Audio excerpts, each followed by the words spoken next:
बरेश्वर महादेव साथ में चलकर आगे बैठकर मेरा कल्लू बैठकर मेरा राम मेरा कृष्ण मेरा शिव कथा का वाचन करता है। हमारी सामर्थ्यता नहीं कि हम बाँच दें। और ये जजमान सोनी जी और पाठक जी कथा नहीं करा रहे। कथा की शुरुआत होती है तो उसमें वर्णन आता है शंकर पार्वती जी जजमान बनकर कथा सुनने गए थे। तो ये केवल यजमान नहीं है, शिव पार्वती के रूप में बैठकर कथा सुन रहे हैं। ये साधारण कोई है ही।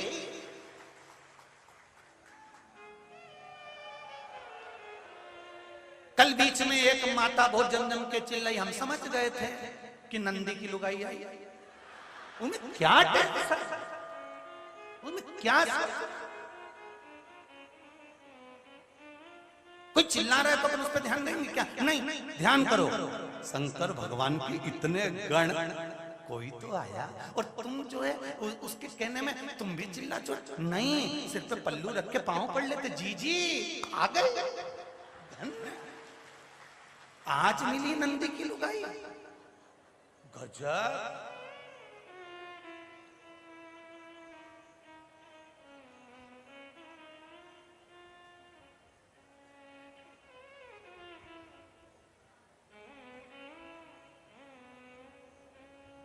शिव है वो घड़ी है।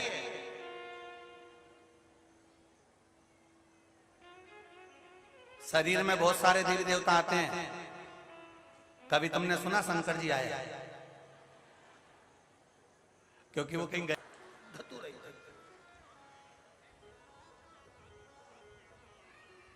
कहां? सब आएंगे, शंकर जी नहीं आएगा क्योंकि शंकर जी यही है। कहीं गया होता तो आता, जो जाता है वो आता, पर ये तो भूमि छोड़कर कहीं जाता ही नहीं। कैलाश पर बैठा लमस्त होकर कभी कभी घूमने काशी चले जाता है, काशी से निकलकर उज्जैनी पहुंच जाता है, उज्जैनी से निकलकर केदार, केदार से निकला तो ओमकारेश्वर, ओमकारेश्वर से भीमाशंकर, मल्लिकार्जुन और कहीं त्र्यंबकेश्वर। ऐसा घूमता घूमता वेदनाथ, वेदनाथ जी से गया तो कहीं परली, कहीं मल्लिकार्जुन। ऐसा घूमता घूमता घूमता घूमता जब सदूर फिरकी फिरने के बाद जब फ्री हो जाता है तो सियोर आ जाता है। तो ये तो भूमि है।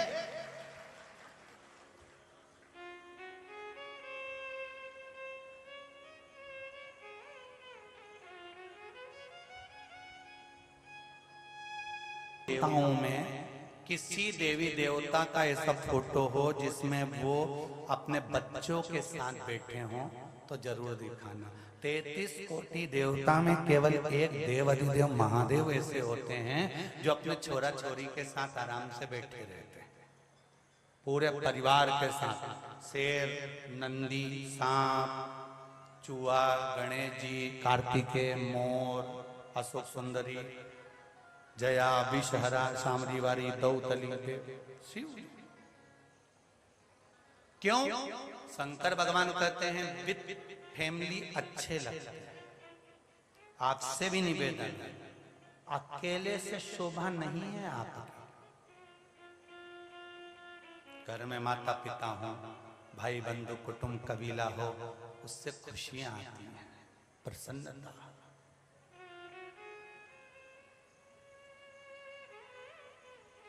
उससे खुशियां आती हैं। माता पिता हैं घर में तो एक जीवन का आनंद प्राप्त होता है। घर के बुजुर्ग कभी भी अपने लिए नहीं मांगते, याद रखना। कौन? घर के बुजुर्ग कभी भी अपने लिए नहीं मांगते। घर के बुजुर्ग अगर मांगते हैं तो अपने बच्चों के लिए ही मांगते हैं। ये बड़े, ये अग्रण्य रहे, ये आगे। एक बात याद करिए, एक पिता और एक पुत्र नाव में बैठकर जा रहे थे। चलते चलते हवा का रुख बदल गया, पानी में, समुद्र में रास्ता भूल गए, नाव टापू पर लग गई। टापू पर दोनों बाप और बेटे, पिता और पुत्र उतर गए। उतरने के बाद दोनों पिता और पुत्र ने विचार करा, पिताजी यहाँ तो कुछ भी नहीं है और रास्ता अलग भूल गए हैं, पानी में जाएंगे कैसे, इतना विशाल समुद्र है, पार कहाँ से होंगे, कोई छोर नजर नहीं आ रहा, पिताजी क्या करें। पिताजी बोले अब टापू पर ही रहते हैं। दोनों टापू पर उतर गए। उतरते से बेटा कहने लगा, पिताजी अब तो अंतिम समय आ गया ऐसा लगता है। पिताजी ने कहा, पुत्र बिल्कुल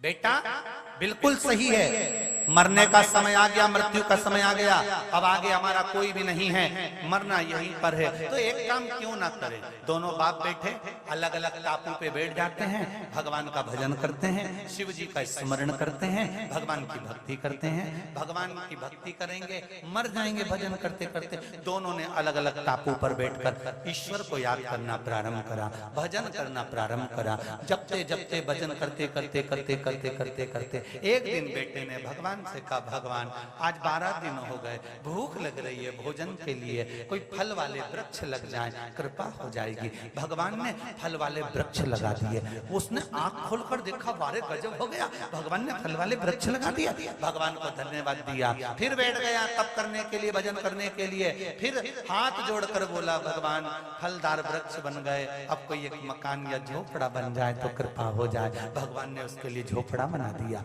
फिर तप करने बैठ गया आंख बंद कर। फिर बोला, भगवान अब तो ऐसा हो जाए कि किसी कन्या से मेरी शादी हो जाए। भगवान ने कृपा कर दी, एक लड़की मिल गई, उससे शादी भी हो गई।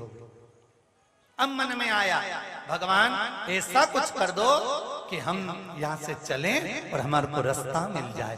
नाव आ गई, दोनों बैठकर जाने लगे। इतनी देर में आकाशवाणी हुई कि तुम अकेले जा रहे हो, तुम्हारे पिताजी दूसरे वाले टापू पर हैं, उनको लेकर नहीं जाओगे।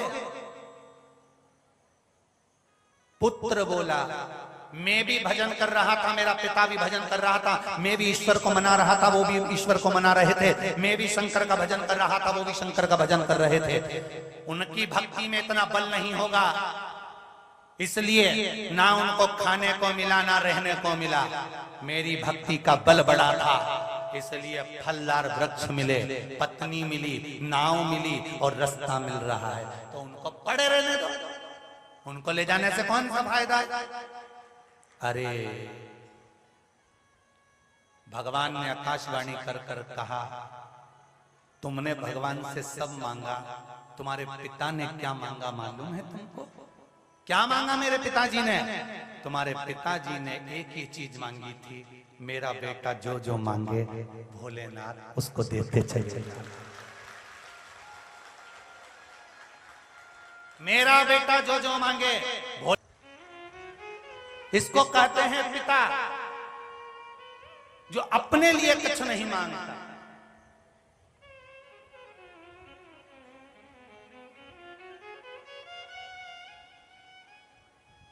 ये बैठे सोनी जी और सोनी भाभी बैठी हुई हैं, इधर पाठक जी के यहाँ से भाभी जी बैठी हुई हैं। इन लोगों से अगर पूछा जाए कि ये मंदिर भी जाते होंगे, कथा भी सुन रहे होंगे या शिव का अभिषेक भी करते होंगे, और आपसे भी कहूंगा जितनी बुजुर्ग माताएं या बड़े लोग बैठे हैं, ये कभी अपने लिए नहीं मांगते कि भगवान मुझको 4 व्हीलर गाड़ी दे दे या मुझको ये दे दे। ये हमेशा कहते हैं मेरा बेटा अच्छा रहे, मेरी बहू अच्छी रहे, मेरा पोता को ऐसा हो गया, मेरी बेटी की यहाँ ऐसा हो गया, मेरे बच्चों को ऐसा हो गया, नाती पंती को ऐसा हो गया। ये जब मांगेंगे ना, जब दूसरे के लिए।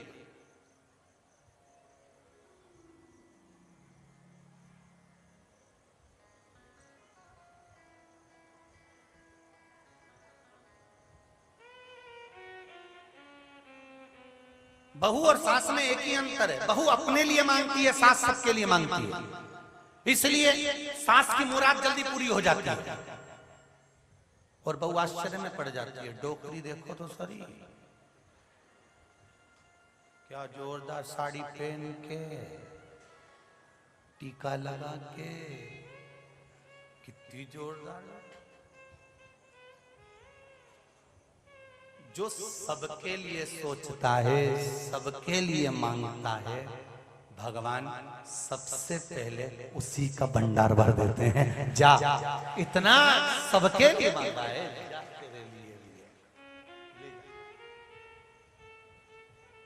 ये शिव बटे और शिव कृपा अपन सभी पर बनी रहे। अपन सब शंकर की भक्ति में नित्य प्रति डूबते रहे। कथा चल रही थी वंश पर।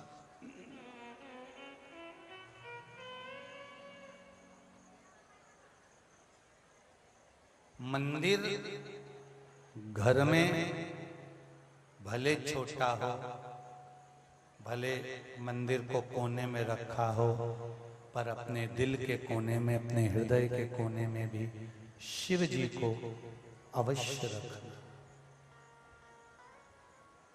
एक बात जीवन में उतार कर रखिएगा,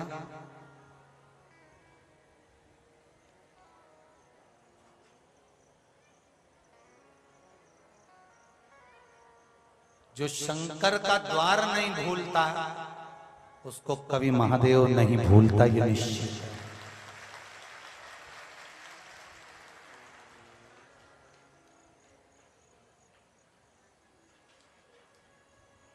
शिव का जो द्वार पकड़ा है, शंकर का जो द्वार तुमने पकड़ा है, फिर कभी शिव नहीं भूलेगा।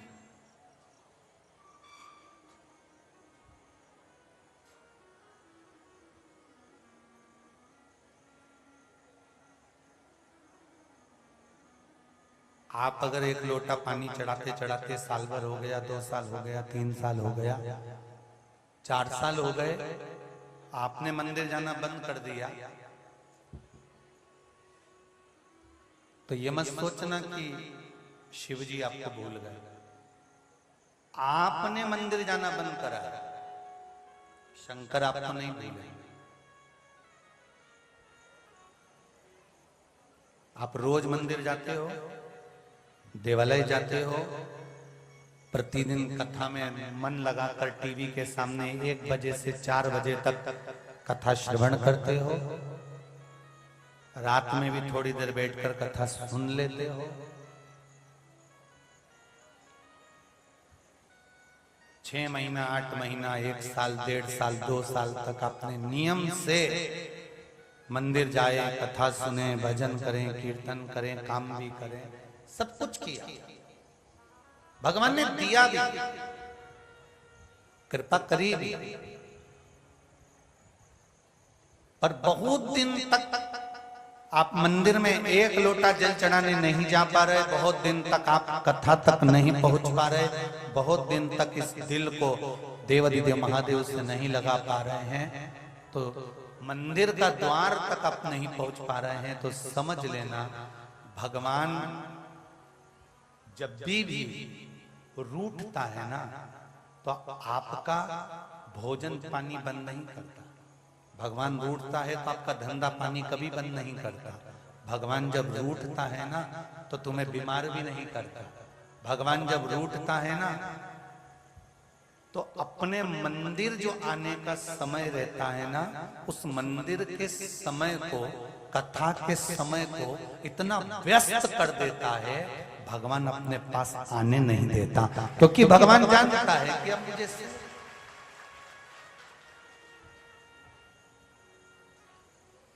भगवान जब रूठता है ना, तो दुकान धंधा पानी बंद नहीं करता। भगवान जब रूठता है तो तुम्हारा व्यापार, तुम्हारा खाना पीना, सोना उठना बैठना, घूमना फिरना, ये कुछ परमात्मा बंद नहीं करता। परमात्मा एक ही चीज बंद करता है, कथा में मन नहीं लगने देता। 1 बजे से 4 बजे का समय होगा तो कोई मेहमान आ जाएगा, रिश्तेदार आ जाएंगे, पार्टी में जाना पड़ जाएगा, कोई कार्य में जाना पड़ जाएगा, या मंदिर में पानी चढ़ाने का समय, 1 लोटा जल चढ़ाने का जो समय है तुम्हारा 7 बजे, 8 बजे, 6 बजे, 5 बजे, कुछ ना कुछ ऐसा विघ्न उत्पन्न कर देगा, कोई ना कोई कारण ऐसा उत्पन्न कर देगा जिससे आप उसके मंदिर तक नहीं जाए। क्यों? क्योंकि मंदिर तक जाते रहोगे, सत्संग करते रहोगे, तो संकट कटता रहेगा। तो भगवान चाहता है कि अब इसकी संकट की घड़ी आ रही है, मंदिर छुड़ाना जरूरी है, नहीं तो ये कहेगा कि मैं तेरे दरवाजे पर आता रहा और तो भी मुझे दुखाता रहा। तो भगवान कहता है मैं सबसे पहले मंदिर छुड़ा देता हूं, सत्संग छुड़ा देता हूं।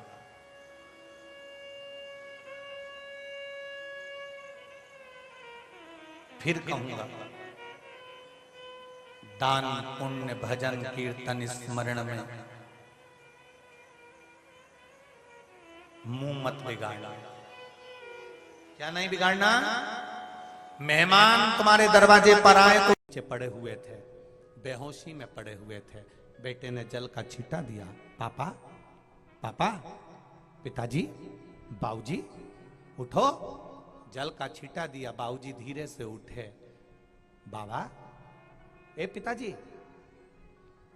बाबूजी तुमने घंटी नहीं बजाई? बाबूजी बोले, बेटा घंटी बजाई थी, पर मुझे लगता है घंटी के तारों को ऊंदरा ने कतर दिया है, घंटी के तारों को चूहे ने कतर दिया है, इसलिए घंटी नहीं बजी। पिताजी लो पानी पियो।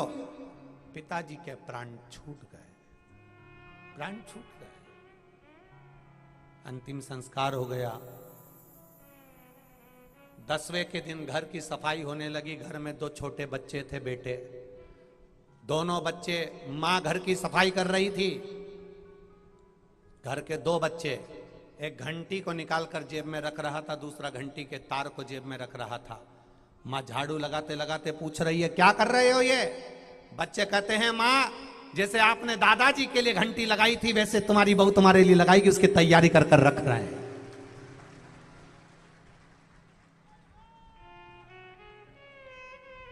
ये हमारे कर्म का भोग है। आप जैसा कर्म करोगे वैसा आपको भोगना पड़ेगा। मत बुरे कर्म कर बंदे, वरना पछताएगा। भगवान की आंखों से तू बच नहीं पाएगा, तू बच नहीं पाएगा। अरे ओ अज्ञानी मत करना, तेरे कर्म का फल भी तू ही पाएगा। जैसा किया तूने तेरे आगे आएगा। मत बुरे कर्म कर बंदे, वरना पछताएगा। भगवान की आंखों से तू बच नहीं पाएगा, तू बच नहीं पाएगा। तुम्हारे धन का भोग पूरा परिवार करेगा, तुम्हारी कमाई का भोग पूरा परिवार करेगा। तुम जो दुकान पर बैठकर कमा रहे हो, नौकरी में कमा रहे हो, तुम्हारे धन का भोग पूरा परिवार करेगा, पर तुम्हारे कर्म का भोग तुम्हें अकेले करना पड़ेगा। जैसा कर्म करोगे वैसा भोगना पड़ेगा, अंतिम क्षण तक भोगना पड़ेगा, ये निश्चित है। माता पिता का आदर करोगे, तुम्हारा आदर पूरी दुनिया करेगी। गणेश जी महाराज ने अपने माता पिता की केवल परिक्रमा करी थी, आज पूरा संसार गणेश जी के मंदिर में जाकर गणेश जी की परिक्रमा कर रहा। आदर करो, सम्मान करो, सत्कार करो। भगवान शंकर की कथा से कुछ अपने जीवन में धारण करो, शिव कथा से अपने जीवन में धारण करिए, शिव कथा से अपने जीवन में उतारिए।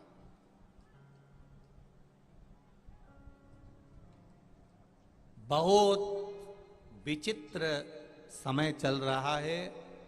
आज बुजुर्गों का आदर सम्मान सत्कार सब लोगों ने ताक में रख दिया है। बहुएं सोचती हैं कि हमारी बहू बहुत अच्छी आएगी तो मेरी जगदम्बाओं, चंद्र घंटाओं, अरियो कुसमांडाओं, सावधानी रखना। तुमने जैसा व्यवहार तुम्हारी सास से और ससुर से करा है, इससे दुगना गंदा व्यवहार तुम्हारी बहू तुम्हारे साथ करने के लिए आएगी, निश्चित रखना। तुम चाहे उसकी पत्रिका मिलवा लो, चाहे कितना फोटो देख लो, इसलिए अपनी फोटो सुधारना है तो अपने बुजुर्गों का फोटो सुधारने का प्रयास करना। इनका आदर, इनका सम्मान, इनका सत्कार करते रहोगे तो आने वाले बच्चे तुम्हारा आदर, तुम्हारा सम्मान, तुम्हारा सत्कार करते रहेंगे, ये निश्चितता है। कोई कहता है हमारे माँ बाप पक्षपात करते हैं, हमारे पिताजी ने दौलत उनको दे दी, बड़े वाले भैया को, कोई के छोटे वाले को दे दी, कोई के मंझले वाले को दे दी। हमारे माता पिता ऐसा करते हैं। हमारी सास बड़ी बहू को ज्यादा चाहती है, हमारी सास छोटी बहू को ज्यादा चाहती है। दौलत दी है ना, जमीन दी है ना, सास ससुर अपनी पूरी इजाजत किसी को भी दे दे, पर तुम मीठा बोलना मत छोड़ना, आदर करना मत छोड़ना। क्यों? सास ससुर किसी किसी को दौलत देकर चले जाते हैं और उसके घर की औलाद उस दौलत को पूरी बेचकर खल्लास कर देते हैं, और सास ससुर जिसको आशीर्वाद देकर जाते हैं वो 4